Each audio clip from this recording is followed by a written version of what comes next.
다 같이 찬송가 151장을 함께 부르시겠습니다. 찬송가 151장입니다.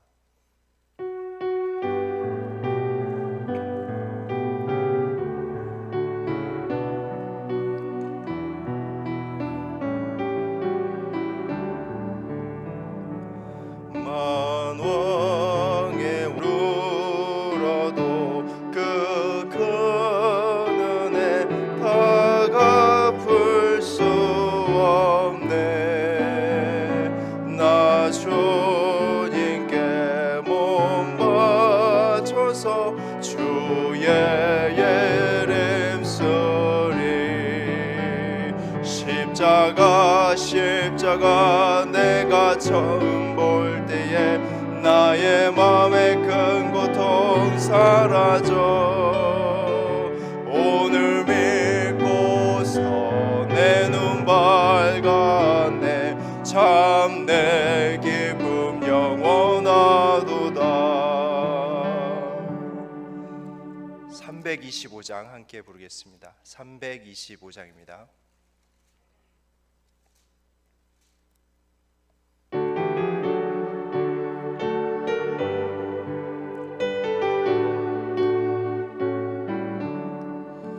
예수가 함께 계시니 시험이 오나 겁없네.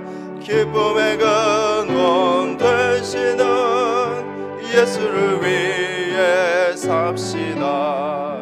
날마다 주를 섬기며 언제나 주를 기리고 그 사랑 안에 살면서 딴 길로 가지 맙시다. 이 세상 사는 동안에 주 이름 전파하면서 무한한 복락 주시는 예수를 위해 삽시다. 날마다 주를 섬기며 언제나 주를 기리고 그 사랑 안에 살면서 딴 길로 가지 맙시다. 이 세상 친구 없어도 예수는 나의 친구니 불의한 일을 버리고 예수를 위해 삽시다. 날마다 주를 섬기며 언제나 주를 기리고 그 사랑 안에 살면서 딴 길로 가지 맙시다. 주께서 심판하실 때 잘했다 칭찬하리니 이러한 상급 받도록 예수를 위해 삽시다. 날마다 주를 섬기며 언제나 주를 기리고 그 사랑 안에 살면서 딴 길로 가지 맙시다. 이 시간 우리를 위해서 정주영 장로님 기도해 주시겠습니다.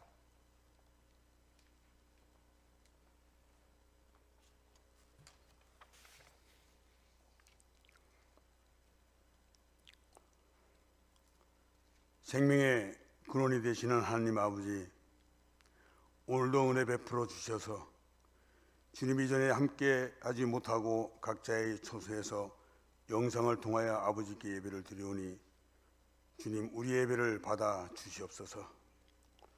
아버지 하나님, 죄성으로 말미암아 죽을 수밖에 없는 저희를 구원하시려고 세상의 모든 죄악을 짊어지시고 수치와 고난을 당하심으로 저희들에게 참 생명과 자비와 평안을 주셨나이다.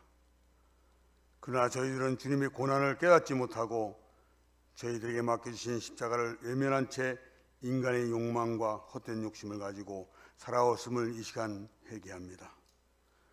누구든지 나를 따라오려거든 자기를 부인하고 자기 십자가를 지고 나를 따라오라고 하신 말씀과 같이 40일 순례의 길과 새벽 예배를 드리면서 주님의 내면의 마음을 목사님의 말씀을 통해 시간 알게 하시고 깨닫게 하시고 주님의 사랑과 은혜를 기억하게 하시며 저희들을 변화된 모습을 보여주시게 하시니 감사합니다. 앞으로의 삶이 우리들에게 맡겨진 십자가를 짊어지고 주님의 길을 따르는 제자의 길을 살 수 있도록 저희들을 인도하여 주시옵소서.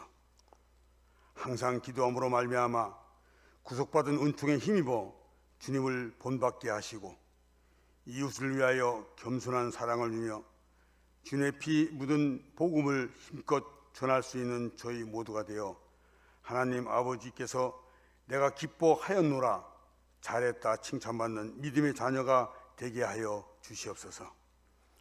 또한 말씀을 묵상을 통하여 말씀의 능력을 믿고 행하고 지키는 거룩한 자녀로 회복시켜 주시옵소서. 하나님 아버지, 세상은 바이러스 때문에 공포와 두려움과 혼란 속에 있습니다. 우리의 일상은 완전히 힘없이 무너지는 것을 보고 우리의 나약함을 깨닫습니다. 하나님 아버지, 나약한 저희들을 용서하여 주옵소서. 더 이상 어려운 상황으로 진행되지 아니하도록 이 땅의 자비와 긍휼을 베풀어 주시옵소서. 조속히 코로나 바이러스가 종식되게 하여 주시옵소서. 병상에서 고통받고 신음한 수많은 영혼들에게 치료의 손길을 주님 주시옵소서. 방역당국과 의료진에게도 하나님의 의로와 사랑이 더하게 하옵소서. 하루의 예배도 또한 우리의 예배도 하루속히 온전히 하나님께 드려지는 예배가 되도록 회복시켜 주시옵기를 간절히 원합니다. 하나님, 4일 앞으로 다가온 4.15 총선이 이제 우리들에게 결정을 해야 할 시간이 되었다고 밉니다. 하나님을 두려워하며 아버지의 뜻에 합당한 일꾼이 선출될 수 있도록 저희에게 지혜와 분별력을 허락하여 투표할 수 있게 하여 주시옵소서. 주님, 내일은 부활주일입니다. 주 성전에서 기쁨과 교제를 나눌 수 없었던 지난 날들의 아픔을 떨쳐버리고 내일은 주 성전에 모여서 부활의 기쁨 속에 다시 사신 주님을 찬양하고 사망 권세 모두 이기신 주님을 찬양하며 주님께 영광 돌리는 부활주일 예배가 되게 하여 주시옵소서. 이 시간 말씀 전하시는 김철민 담임 목사님의 영육을 강건케 지켜주시고 오늘 전하시는 말씀을 통해 영상 예배에 참여하는 모든 성도들이 충만한 은혜를 경험하는 시간이 되게 하여 주옵소서. 부활이요 생명이신 예수 그리스도의 이름으로 기도합니다. 아멘.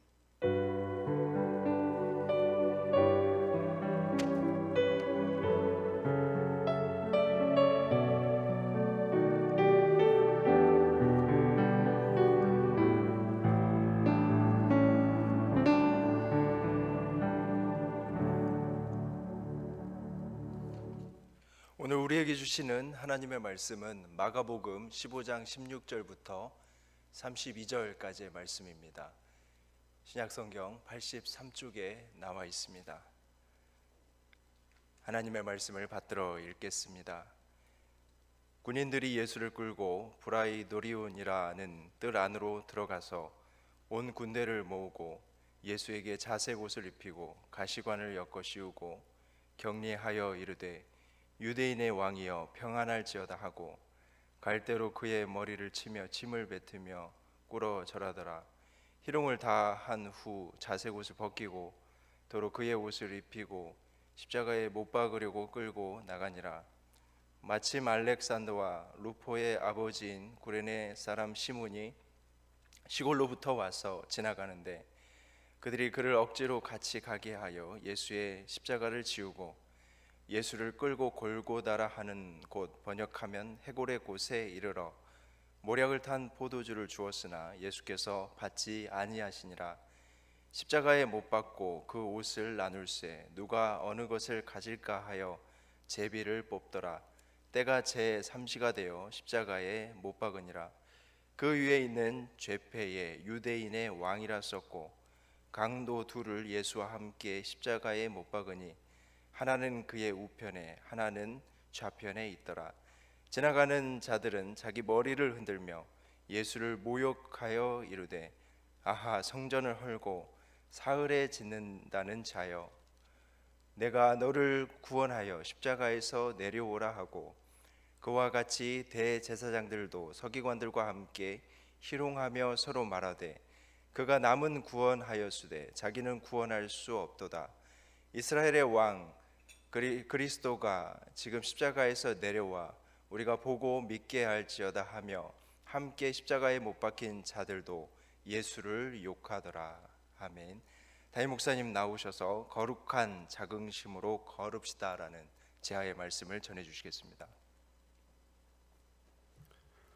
네, 오늘 이렇게 우리 함께 동영상으로 예배를 드린 지가 이제 2주가 됐습니다. 오늘 40일 순례의길을 41일이죠.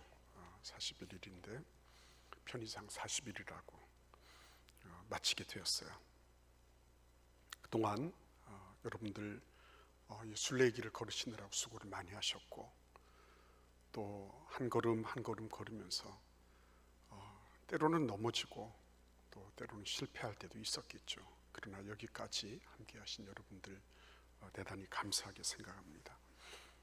오늘 우리는 예수님께서 이 십자가의 길을 어떻게 걸으셨을까 하는 것을 우리가 한번 같이 생각해 보고자 합니다. 예수님 십자가에 걸으실 때 주변에 제자들이 있었을까? 없었죠. 다 도망갔죠. 예수님 십자가에 걸으실 때, 십자가의 길을 걸으실 때 하나님께서 어떤 징조를 보여주시고 뭔가 천사들이 나타나고 그런 일이 있었습니까? 우리는 알고 있듯이 그런 일은 일어나지 않았습니다. 아무도 없었습니다. 저는 이 본문의 말씀을 묵상하면서 박근혜 대통령의 탄핵 전후로 당시에 그 박근혜 정부에서 부귀영화를 다 누렸던 그런 사람들이 한결같이 이 사람들이 나는 문제가 아니었다, 상부의 지시에 의했다 이런 소리를 하고 심지어는 내부 고발자로 변신하는 이런 모습들을 저도 보고 국민들도 다 보았죠. 그러니까 저거는 배신자들이다, 저건 배신자다, 어떻게 해서든지 자기는 그런 일들을 모면하고 싶었던 것이 인지상정이지만 그럼에도 불구하고 그런 배신의 길을 걷는 사람들도 우리는 봤어요. 그래서 참 말도 아니게 전두환 시절에 전두환과 함께했던 장세동이라는 인물을 사람들은 기억에 냈습니다. 그 사람이 전두환 그 전 대통령 전두환이 죽어야 될, 감옥에 가야 될 일을 4번이나 자기가 대신 갔어요. 4번이나. 자기를 알아준 사람을 위해서 죽어야 된다고 그렇게 했던 사람이 장세동이었습니다. 그는 자신이 죽더라도 전두환이 감옥 가는 걸 막아야 된다, 이렇게 말을 했던 사람이었어요. 그러니까 참 어떻게 보면 그 정권이 이렇게 부침을 할 때가 있잖아요. 그 다음 정권에 가서는 그 전 정권에 있었던 사람들이 추풍의 낙엽처럼 다 떨어지도록 되어 있는 거예요. 근데 그런 상황 속에서 어떻게 이렇게 박근혜 대통령은 저렇게 장세동 같은 사람을 한 사람 갖지 못했나, 이런 얘기들을 사람들은 했어요. 안타까운 거죠.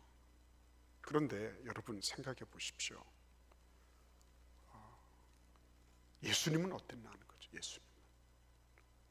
예수님은 차라리 박근혜 대통령 때보다 더 못한 거, 박근혜 대통령보다.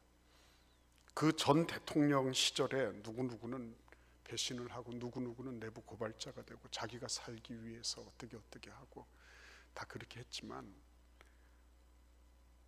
이 예수님은 그런 제자들 하나가 없었어요. 그런 제자 하나가. 자기 유리한데 내 목숨 하나 건지는데 거기에 혈안이 되어 있는 거지 예수님에 대해서 아무런 생각이 없었어요. 그런 예수님이 지금 무슨 생각을 하시면서 이 십자가의 길을 걷고 계실까 하는 겁니다. 직접 당하실 그런 십자가의 고난에 대해서 예수님이 생각하고 계셨을까? 아니면 뿔뿔이 흩어진 제자들에 대해서 정말 서운한 마음을 곱씹고 계셨을까? 아니면 이런 지경에 자신을 내던지신 하나님 아버지에 대해서 원망하고 계셨을까? 이런 저런 생각을 해보는 거죠. 우리가 말씀을 묵상할 때 항상 그러잖아요. 두 가지 질문하자 그러죠. 하나님은 누구신가? 예수님은 어떤 분이신가? 이거 묻자 그랬죠. 이유는 어디에 있습니까? 성경의 저자이신 하나님, 그 하나님을 우리가 더 많이 알아가자고 하는 거잖아요. 저는 하나님이 빠지고 예수 그리스도와 본문이 빠진 그런 설교나 이런 거를 들으면 아무리 그것이 좋은 설교라 할지라도 강의를 듣는 거지. 강의를 듣는 거지 그게 설교는 아니다고 생각해요. 예수님이 지나가던 구레네 사람 시몬이 대신해서 십자가를 져야 할 정도로 예수님의 육신은 완전히 그 체력과 에너지가 고갈되어 있었어요. 넘어질 때마다 채찍에 맞으셨습니다. 주변에 연도에 서 있던 사람들은 예수님을 향해서 비방과 욕설을 지르기에 급급했습니다. 얼마나 힘드셨을까요? 얼마나 아무도 주변에 없는데 여러분 그나마도 길러놨던 제자들에게 팔려간 스승이잖아요. 얼마나 못났으면 제자가 막아서지는 못할 망정 팔렸잖아요. 그 부끄러움과 수치 인간적으로 보면 얼마나 자존심 무너지는 사건입니까? 어느 누구도 변호해 주는 사람이 없잖아요. 어느 누구도. 옆에서 그래도 아니야 예수님은 그런 분이 아니야 라고 얘기했던 사람이 없어요. 따라다니면서 눈물을 흘리는 여인들은 있었지만 그나마 제자라고 하는 사람은 곱빼기도 보이지 않았어요.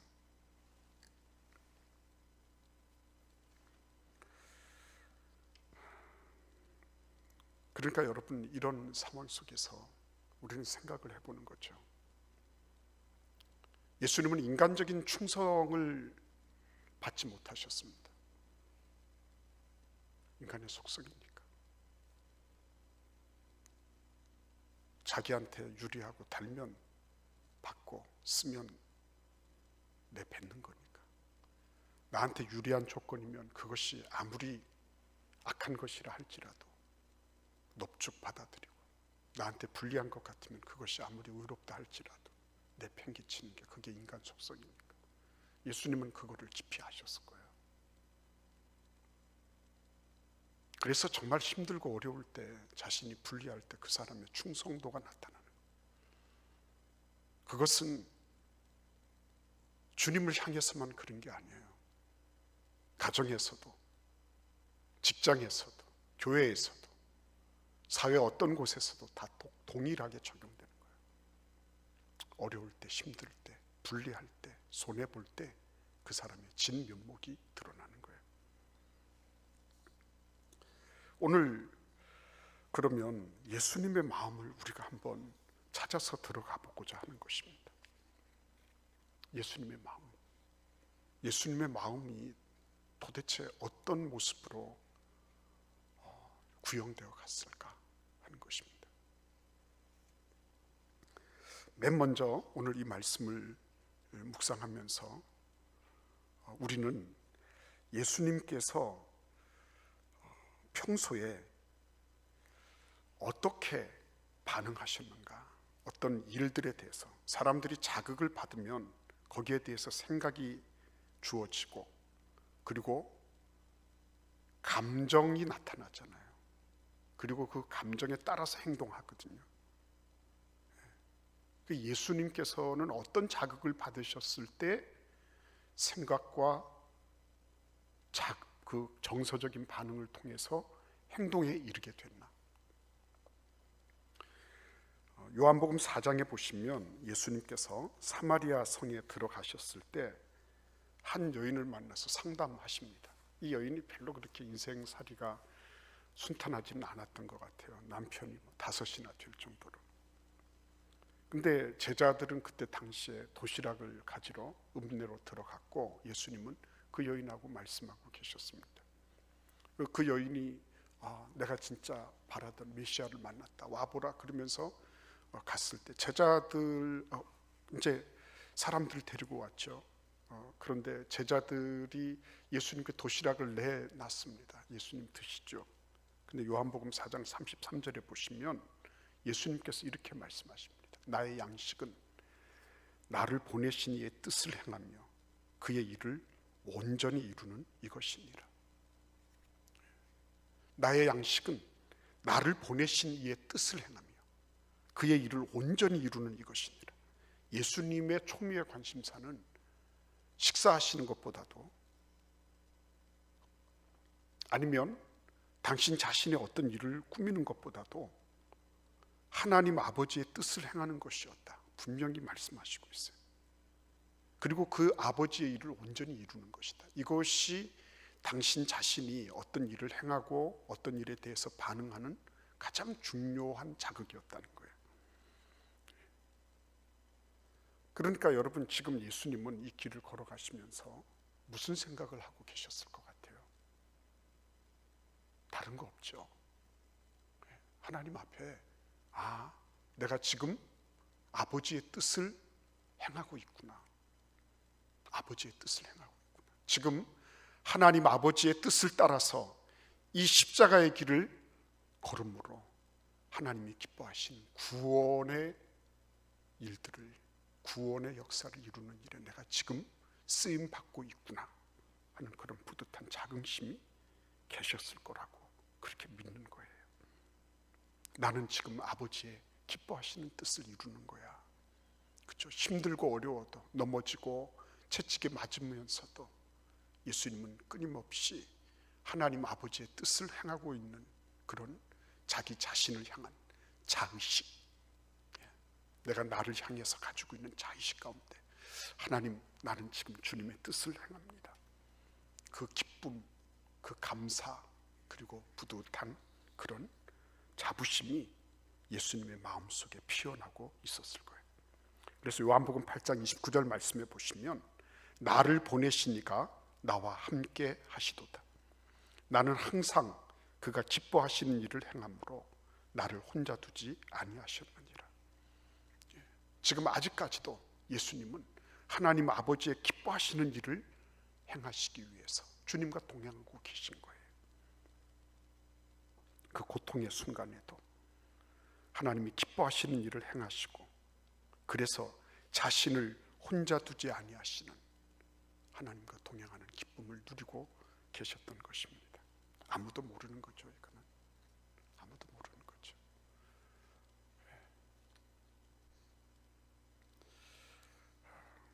두 번째로 우리가 생각할 수 있는 게 있어요.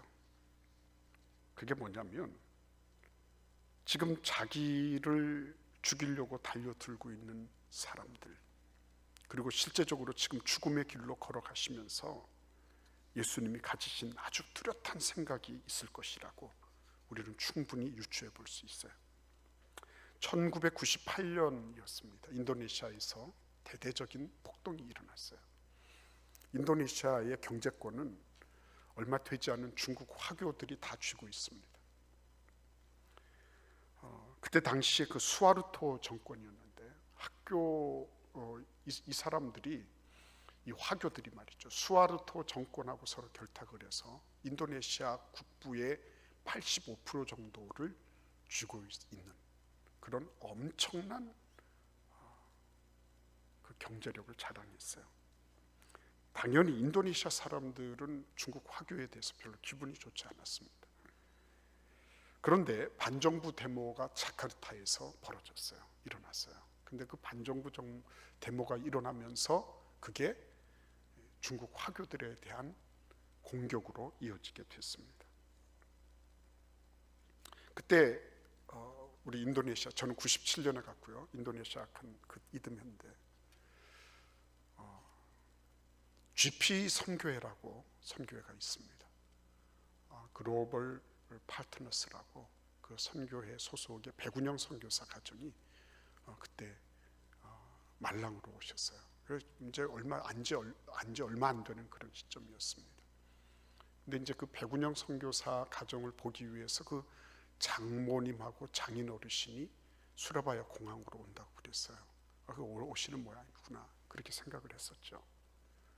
근데 나중에 보니까 이 백운영 선교사님하고 그 사모님하고 이렇게 막 그 어디가 막 다쳤더라고요. 공항에서 빠져나오는 길에 데모대를 만났는데 인도네시아 사람들이 이 중국인하고 한국 사람들이 구분이 되지 않잖아요. 우리도 언뜻 보면 잘 모르잖아요. 그러니까 중국인이다 이렇게 해서 차를 막아 세우고 창문을 내리고 그 안에 있는 사람들을 막 폭행하기 시작한 거예요.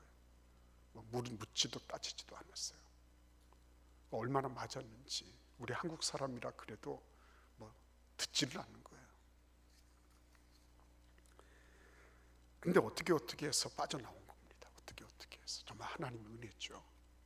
그 다들 정말 충격을 받고 사람들은 생각을 했어요. 이거 이래가지고 저분들이 인도네시아에서 사역할 수 있겠나. 왜냐하면 그런 트라우마가 생기니까. 근데 이분들이 너무 명랑하게 기쁨으로 잘 사역하고 있는 거예요. 왜 그럴까? 그래 그 이후에 이제 저희가 함께 만났을 때 물어봤어요. 그랬더니 그때 막 사람들이 그 여권을 복사해서 이렇게 보여주고 이렇게 했는데도 불구하고 사람들이 이렇게 막 때리고 막 자동차를 막 밀어붙이고 이렇게 하는 그 와중에도 이 선교사님이 그렇게 기도했대요. 하나님, 인도네시아 사람들 미워하지 않게 해주세요. 인도네시아 사람 미워하지 않게 해주세요. 그분이 할 수 있는 최상의 기도였다고 생각해요. 제가 생각할 때. 나중에 웃으면서 그러더라고요. 아마 하나님께서 그 기도를 들어주신 것 같아요. 미워하거나 두려워하는 마음이나 이런 게 아무것도 없대요. 지금 예수님께서 이 십자가의 길을 걸어가시면서 무슨 생각을 하고 계셨을까? 무슨 생각을? 어떤 생각을 하고 계셨을까? 지금 자기를 향해서 뺨을 치고 침을 뱉고 그리고 전부 다 벌거벗겨서 남성의 심부를 그대로 다 드러내고 사람들은 얘기해요. 그때 당시 그리스 로마에서 올림픽을 할 때도 남자들은 아무것도 걸치지 않고 그렇게 했다고. 그래서 그냥 발가벗는 거는 다 마찬가지라고. 여러분 그건 로마 시대 그레코 로만 시대의 그런 얘기지. 유대인들은 벌거벗는 것이 수치예요, 수치. 근데 다 벌거벗겨서 인간을 그렇게 수모를 주고 그리고 철저하게 십자가에 제대로 못 박으라. 제일 아픈 부분이 이 부위라 그러네요. 여기 그 손바닥에다가 이렇게 하면 이거 찢어지니까 이쪽 손목 부분 여기로 대못을 찔러 넣은 겁니다. 박아 넣었는데 제일 아픈 부분이에요. 그거는 인간이 고통할 수 있는 제일 통각이 가장 극심한 그런 부위라고 하는 거예요. 근데 그런 데다가 못을 찔러 넣는 그런 잔인무도한 인간을 향해서 예수님이 가지고 계셨던 생각. 그렇죠? 여러분 스데반도 그랬잖아요. 스데반도. 그 하나님 앞에 마지막으로 돌탕으로 막 맞아서 죽어 나갈 때도 결국은 기도한 게 뭐였습니까? 저들의 죄를 저들에게 돌리지 마십시오. 그렇죠?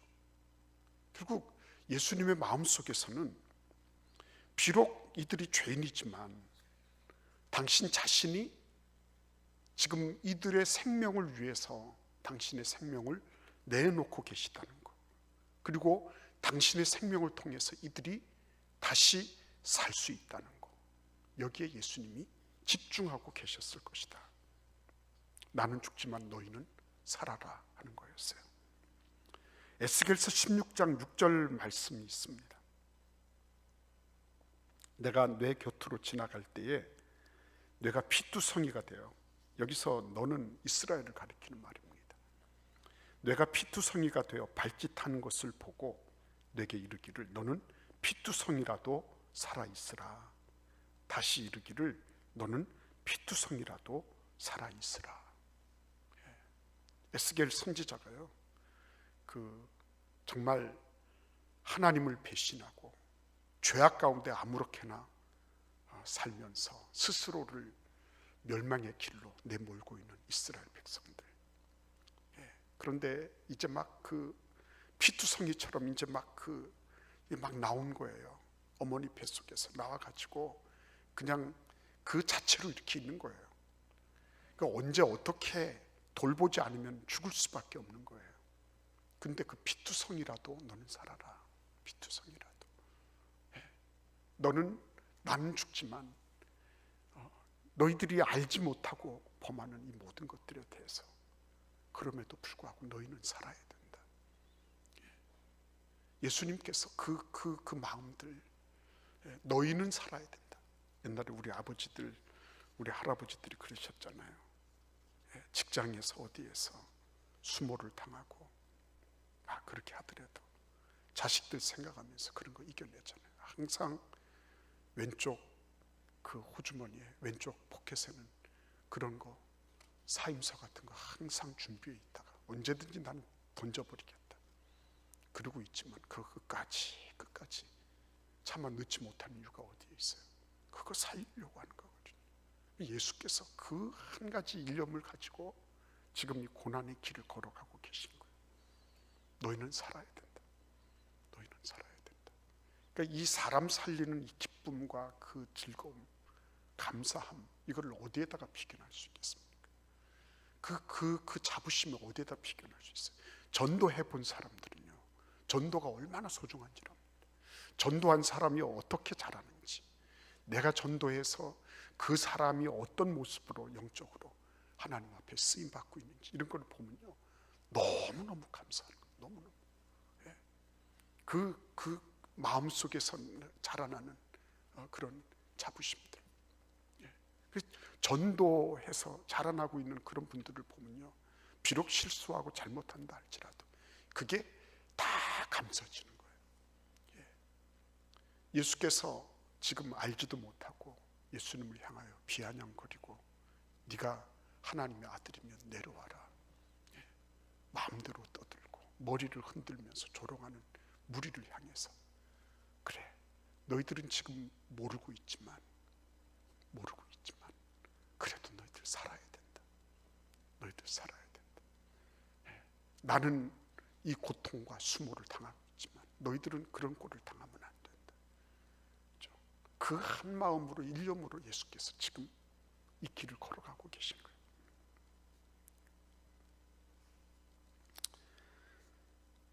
어떻게 보면 다 끝난 것 같은 그런 시점입니다. 그렇죠? 6시간 동안 예수님 십자가에 달리신 겁니다. 그 시간 동안에 예수님은 모든 물과 피를 다 쏟으시는 겁니다. 뜨거운 이 겟세마네의 그 뜨거운 그런 햇볕을 받으시면서 거기서 완전히 살과 피가, 모든 수분이 다 증발되고 빠져나가면서 정말 피골이, 피부와 뼈가 서로 맞닿는 그 지경까지 완전히 쫄아드는 거죠. 완전히 쫄아드는 그런 시간을 6시간을 보내시는 겁니다. 그러니까 그 6시간의 그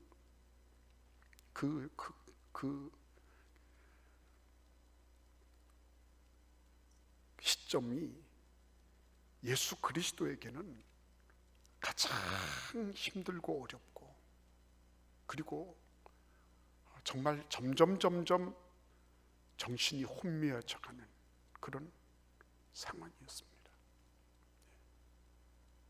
근데 그 순간에도 예수님은 하나님과의 교제와 접촉을 시도하신 거예요. 그 기간 동안에도 마지막 순간까지 예수님은 기도하시는 겁니다. 그러니까 그런 장면들 하나하나를 생각을 하면서 예수께서 이 길을 걸어가신 것이, 이것이 그냥 고통에 겨워서 어쩔 수 없어서 걸어가신 길은 아닙니다. 그분 마음속에 충실한 아버지의 뜻을 이루고 있다는 그런 충실한 자부심, 그리고 사람에 대한 뜨거운 사랑들, 이것이 함께 예수님의 그 고단한 몸을 이끌어가고 계셨다. 그래서 여러분, 우리가 주님 앞에 충성되게 행하면서 자부심을 가질 필요가 있어요. 내가 주님 순종하면서 사람들 몰라줄 때가 많아요. 이해하지 못할 때가 많아요. 그리고 함부로 말하는 사람들도 많이 있어요. 그렇지만 하나님 앞에 내면적으로 내가 주님의 뜻을 행하고 있습니다. 나는 지금 아버지의 기뻐하시는 일을 하고 있습니다. 그런 자부심과 자긍심을 가질 필요가 있는 거예요. 나는 절대로 혼자가 아닙니다. 나는 아버지의 뜻을 행하고 있기 때문에 아버지께서 나와 함께하고 계심을 믿습니다. 이거 중요한 거예요. 그리고 무엇보다도요, 결국에 가서는 그런 거죠. 여기 가만히 한번 생각해 보세요. 예수님께서 지금 마지막 순간이 있잖아요. 마지막 순간, 그때 당신을 향해서 조롱하고 비난하고, 그리고 마지막 순간까지 예수님은 양쪽 편에 붙어있는 강도들에게 정말 이해가 되지 않는, 같이 죽어가는 그런 상황이었어요. 그런 사람들에게조차도 비난의 대상이 되시는 이런 마지막까지 갈 때까지 가신 겁니다. 그런데도 불구하고 예수님께서 어떻게 하세요? 마지막 순간까지 한쪽 편 강도를 구원하시잖아요. 그렇죠? 마가복음서를 여러분 기억하십시오. 이 마가복음서가 첫 번째 복음서다 이렇게 얘기하는 것 가운데는 이런 스토리의 전개 자체가 아주 초반부에 아주 원형적인 그런 일들을 먼저 얘기하고 있기 때문이에요. 처음에는 강도 두 사람이 다 같이 비난을 했어요. 시간이 지나면서 한 사람의 마음속에 변화가 일어나기 시작한 거예요. 그래서 그 사람이 낙원에 이를 때 나를 생각해 주십시오라고 말할 수 있었던 거예요. 그러니까 마가복음서는 이 두 강도도 그렇게 얘기를 하는 그런 모습들을 우리가 보게 되는 거예요. 그래서 여러분, 얼마든지 이렇게 생각을 해보면, 가만히 생각을 해보면 예수님께서 그냥 단순하게 걸어가신 것은 아니다. 그리고 그 가운데는 이 마지막 순간까지 한 명이라도 사랑하고 한 명이라도 더 구원하시고자 하시는 그런 아버지의 마음이 고스란히 반영되어 있었다. 고스란히 아버지의 그 풍성한 마음들, 아버지의 그 우리를 향하신 그 죄악된 인간을 향하신 변함없는, 굴하지 않는, 절대로 포기하지 않는 그런 사랑으로 예수의 마음을 충만하게 채워져 있었다. 그래서 그 길을 포기하지 않고 끝까지 걸어가실 수 있었다. 이제 오늘은 예수님께서 무덤 안에 계신 날입니다. 내일 새벽같이 예수님은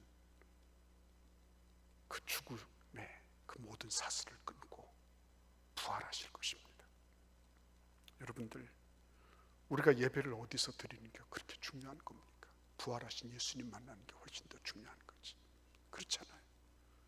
부활하신 예수님을 만나는 게 우리의 목표예요. 교회에 나와서 혹은 교회에 나오지 못하지만 가정에서 예배 드리는 거, 자유롭게 선택하세요. 자유롭게. 교회에 나오는 것이 그게 충성된 거다. 그렇지 않습니다. 또 집에서 드리기 때문에 나는 충성되지 않다. 그렇지 않습니다. 하나님 앞에 주님, 나는 지금 예수의 길을 걷고 있습니까? 그분이 걸어가셨던 그 아버지의 뜻에 대한 뿌듯한 자부심, 그리고 예수님께서 가지셨던 인간에 대한 마지막까지 사랑하셨던 그 마음, 마지막 순간까지 한 명이라도 더 구원하고자 하셨던 그 심령을 나도 가지게 해주세요. 그게 하나님께서 우리를 향하여 지니고 계신 뜻이 아닐까 생각하는 거예요. 오늘도 주님 앞에 함께 예배하신 여러분들, 주님께 정말 나는 지금 어떤 마음으로 내 인생길을 걸어가고 있는지 한번 살펴보는 그런 시간이 되기를 바랍니다. 기도드리겠습니다. 하나님 아버지, 인간의 죄 때문에 만신창이가 되시고 인간이 마침내는 걸어야 할 그 길, 피할 수 없는 멸망의 길, 저주의 길, 비난과 수욕과 그리고 고난의 길을 예수께서 스스로 자처하셔서 그 길을 걸어가셨습니다. 자원하면서 걸어가셨습니다. 자발적으로 걸으셨습니다. 그리고 마지막 순간까지 아버지의 뜻을 행하는 뿌듯한 마음, 이 길을 걸으면 죄악된 인간에게 생명의 길을 열 수 있다는 뿌듯한 자부심과 죄악된 인간들을 향하신 불굴의 사랑을 가지고서 예수님이 걸어가고 계신 그 십자가의 길을 주님, 저희들이 바라봅니다. 주여 긍휼히 여기시고 불쌍히 여겨주셔서 저희들도 그 길을 걷게 하시고 잠깐 동안 왔다 가는 이 조건적이고 상대적인 세상에서 절대적이고 영원한 하나님의 나라를 이루는 주님의 백성들이 되게 하여 주옵소서. 예수님의 이름으로 기도하옵나이다. 아멘.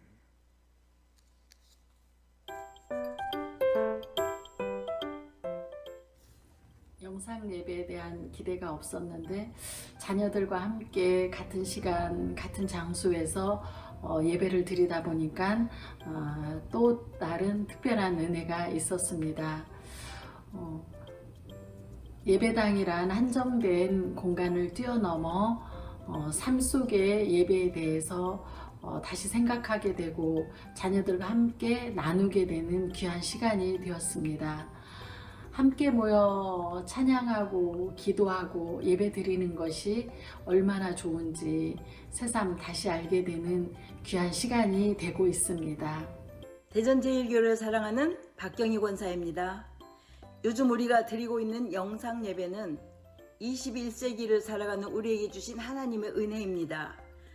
현재 가정에서의 예배는 예측할 수 없는 미래의 환경에 적응하라는 메시지와 같은 생각이 듭니다. 예레미야 29장 11절에 너희를 향한 나의 생각은 재앙이 아니요 곧 평안이요 장래의 희망을 주려는 생각이다 라는 말씀에 위로받습니다. 우리 함께 만나 찬양과 경배드리는 날을 기다립니다. 샬롬, 이은주 권사입니다. 코로나로 인해서 우리가 교회에서 예배드리지 못하고 온라인으로 예배를 드리고 있습니다. 그 안에서도 역사하시는 하나님을 우리가 체험하며 예배 중에서 더욱더 큰 은혜를 받습니다. 하루빨리 코로나가 물러가서 모두가 회복되어 정말 우리가 같은 한자리에서 하나님을 찬양하고 예배하기를 간절히 소망해 봅니다. 건강하세요.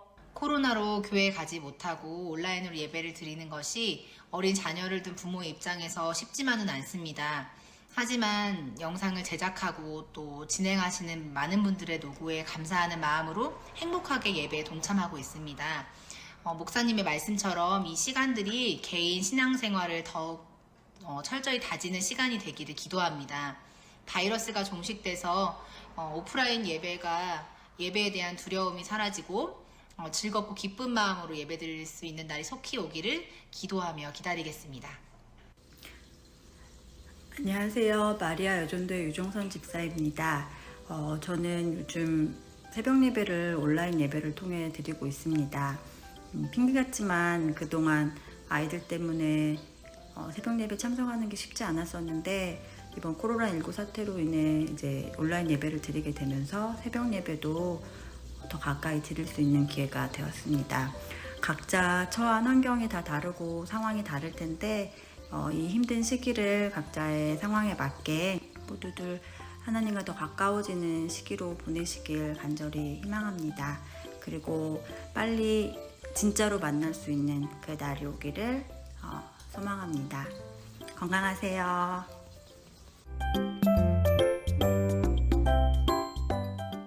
예, 진짜로 만날 날을 기대합니다. 여러분들 이제 지난 일주일 동안 새벽기도 하신 거 여러분들 교구장 목사님들한테 연락을 해주시기를 바라고요. 40일 순례길 한 것도 여러분 다 이렇게 알려주시기를 바라요. 특별히 지난 일주일 동안 40일 순례길 가신 거, 물론 40일 처음부터 끝까지 또 어떻게 하셨는지 말씀해 주시고, 다른 이유가 아니라 여러분들 그래도 40일 동안 그 일을 행하셨는데 우리가 뭔가를 생각하고 기념해야 될 거 아니에요. 그래서 여러분 그렇게 해주시기를 바라고요. 그 다음에 아까도 말씀드린 것처럼 내일은 얼마나 교회를 많이 나오시나, 그게 무슨 충성의 척도가 아니에요. 그래서 어르신들, 특별히 어르신들께는 대단히 죄송하지만 어르신들은 굉장히 바이러스에 취약하시잖아요. 그렇기 때문에 어르신들은 댁에서 동영상으로 예배를 드리셔도 좋겠습니다. 그러니까 어르신들께서 나가 지금까지 기다렸는데 나를 보고 오지 말라고 한다고 서운해하지 마시고요. 절대로 이거는 서운해할 일이 아니고 조금만 더 참으시면 마음대로 마음껏 오실 수 있거든요.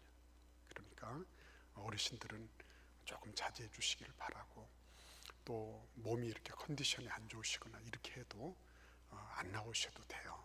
그리고 집에서 하셔도 되고. 근데 이제 우리가 왜 오프라인 예배를 드리려고 하냐면, 여러분들 우리는 이렇게 스마트폰 가지고 이렇게 하지만 어르신들 가운데는 아직도 2G 폰을 쓰시는 분이 계세요. 이런 분들은 동영상을 볼 수가 없어요. 그리고 어르신들 가운데는 집안에 컴퓨터가 없는 분들도 많으시고요. 손자 손녀들이나 자녀들하고 같이 살지 않기 때문에 이걸 어떻게 하는지 방법을 모르는 분들도 많이 계세요. 그래서 여러분 지난 3월 1일 주일부터 지금까지 한 번도 예배 못 드리는 어르신들이 많아요. 여러분 그런 거를 생각해 보셨나요? 그래서 어르신들 오지 마십시오 해놓고 그분들을 배려하기 위해서 오프라인을 연다, 무슨 모순되는 말씀을 하십니까? 이렇게 생각할 수도 있는데, 그분들 가운데는 어르신이 아니라 할지라도 그냥 영적으로 무방비 상태에 계신 그런 성도들도 많이 있는 거예요.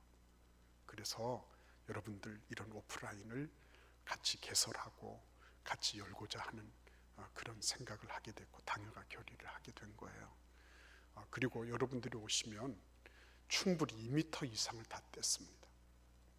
여러분들 어저께도 우리 교역자들이 수고를 하셨는데요, 2m 이상을 다 떼가지고 이렇게 의자를 배치를 했어요. 어느 누구도 책 잡을 수 없을 거예요. 방역당국 누구라 할지라도 절대적으로 수칙을 지키면서 그렇게 할 겁니다. 그리고 그렇게 준비를 다 완비해 놨어요. 그렇기 때문에 그런 걱정 안 하셔도 돼요. 그리고 무엇보다도 우리 그동안의 이 동영상 제작을 위해서 우리 서재갑 장로님, 권동원 목사님 위시해서 우리 교역자들이 수고를 많이 하셨어요. 거의 새벽 4시 그 정도부터 해서 스트리밍 준비를 하고 이렇게 하셨으니까 너무너무 감사해요. 감사하고 반주를 위해서 수고를 하시고 정말 우리 교역자들 애를 많이 쓰셨습니다. 감사하고요. 또 한 분 한 분 나오셔서 영상으로 또 직접 오셔서 인사를 나누고 함께 안부를 물은 모든 분들께도 감사를 드립니다. 또 기도하시느라고 새벽에 나오신 우리 모든 장로님들 감사를 드립니다. 아무튼 우리가 자유롭게 진짜로 만날 수 있는 그런 날이 속히 오기를 기도하고요. 그리고 이제 우리 여전도의 기도 제목을 놓고 기도하고 우리 교회의 기도 제목들, 특별히 어저께는 우리 이문주 권사님 아버님께서 소천하셨어요. 그래서 오늘 발인을 할 예정입니다. 여러분께서 기도해 주시고 위로해 주시기를 바랍니다. 그리고 내일 오후 3시부터는 우리 교회에서 부활절 연합예배, 대전시 기독교연합회 부활절 연합예배를 드립니다. 그래서 여러분들은 댁에서 동영상으로 이 연합예배를 시청하시기를 바랍니다. 우리 같이 기도드리겠습니다. 하나님 아버지, 은혜를 감사합니다. 여전도의 협의회를 주께서 알고 계십니다. 주님께서 그 여성들의 충성과 헌신을 기쁘게 받으신 것처럼 오늘날에도 주님을 따르는 귀한 우리 주님의 사랑하는 일꾼들이 여전도의 협의회로 모여서 주님을 섬깁니다. 하나님께서 일일이 기억하시고 섬김의 순간마다 은혜 주시고 자녀 양육하랴, 또한 여러 가지 가사의 일로, 직장의 일로 분주하고 바쁘고 피곤하지만 주님께 충성을 다하는 그 모든 것들을 주께서 기쁘게 받으시고 강건하게 하시고 건강하게 하여 주옵소서. 지금은 우리 주 예수 그리스도의 은혜와 아버지 하나님의 극진하신 사랑과 성령님의 교통 교제하심, 이 시간 주님 앞에 나온 사랑하시는 주의 백성들 머리머리 위에 지금부터 영원토록 함께 하시기를 간절히 축원하옵나이다. 아멘. 주여 삼창하시면서 하나님께 함께 기도하겠습니다. 주여